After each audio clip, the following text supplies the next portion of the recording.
Përshëndetje të gjithëve. Sot kam përgatitur një byrek shumë të dashur për mua. Është i mbushur me presh, qumësht, gjizë ose djathë çfarë t'ju ndodhet në shtëpi.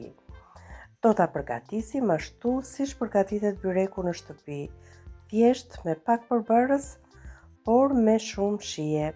Fillojmë nga puna. Në fillim përgatisim mbushjen e byrekut. Këtu kam marrë 5-6 presh për të zier më shpejt dhe për mos më lodhur natyrisht, unë po e grite ky grish si i perimeve.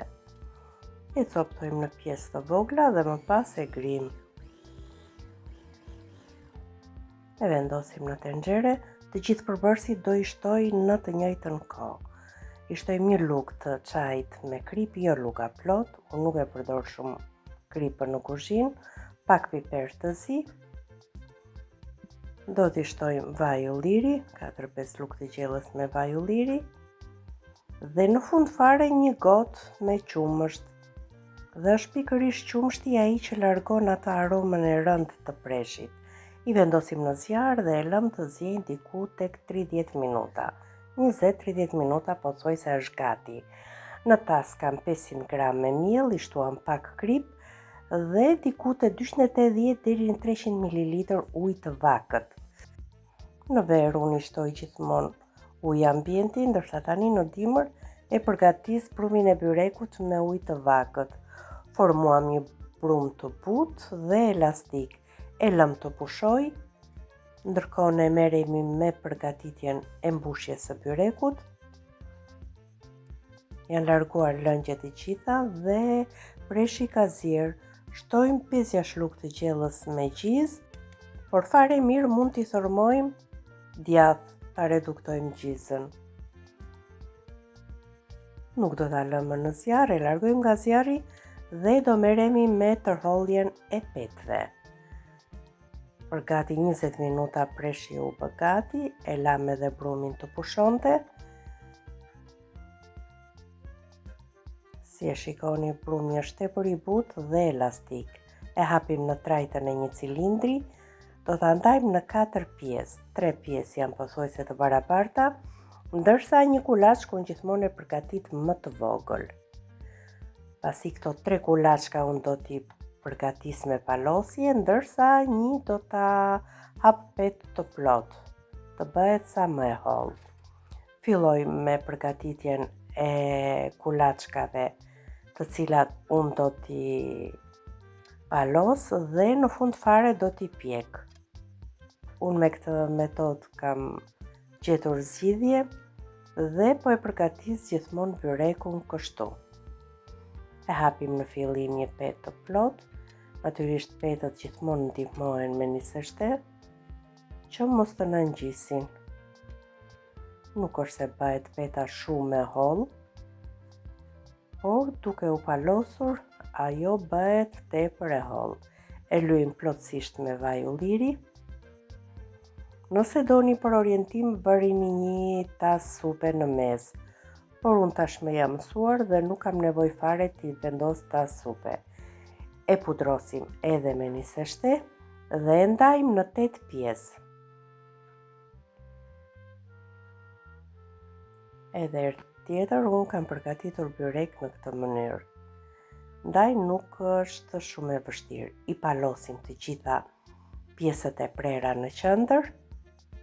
Ato nuk ngjiten pasi nuk i lë edhe vaj ullirit, por edhe një seshteja i ndihmon shumë. I kemi gati, sërish i shtojmë një seshte dhe do ta tërhollim të plot. Këtë shtypjen me petës unë e bëj me qëllim që petët të hapen në të njëjtën kohë. Do hapet një petë e plot dhe nga një petë këtu formohen 9 petë.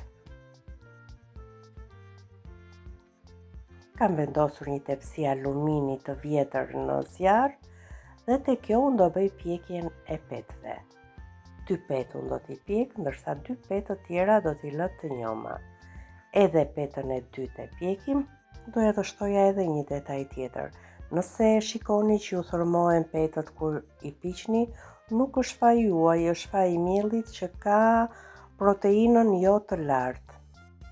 Edhe në petën e dytë vepruam si në petën e parë, e hapëm petë të plot, e lyem me vaj, e pudrosëm me një seshte, po e ndajmë në 8 pjesë dhe të gjitha pjesët do t'i palosim në qendër.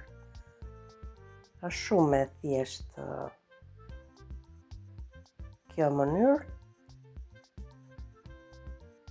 E ndihmojmë sërish me një seshte dhe vazhdojmë të hapim petën e dytë, të cilën do e pjekim edhe këtë.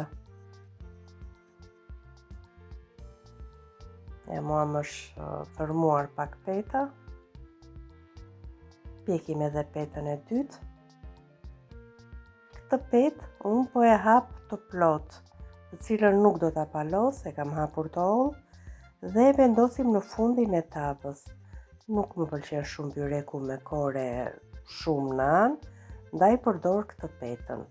E lyem me vaj, vendosim petën e pjekur, më pas e mbulojmë me gjysmën e sasisë së harxhit, të gjellëson me preshët dhe gjizë.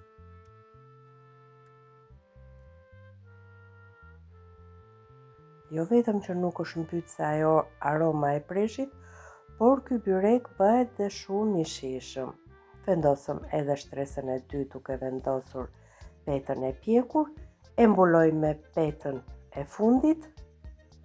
Kam për pak të madhe ndaj po e rrudhos pak vaj ulliri, palosim petën anësore dhe direkt në furrë për 30 minuta. Dhe ja si duket byreku tashmë i pjekur. Shikoni sa kërës që duket. Jo vetëm është një byrek që përgatitet shpejt, por është edhe tepër i shijshëm. Si e pat edhe vetë, nuk të lot fare. Unë preva një pjesë për të parë dhe konsistencën, dhe ja si duket tashmë byreku. Një byrek perfekt për familjen, për darka të ngrohta dhe për tavolina plot dashuri. Faleminderit që më ndiqni.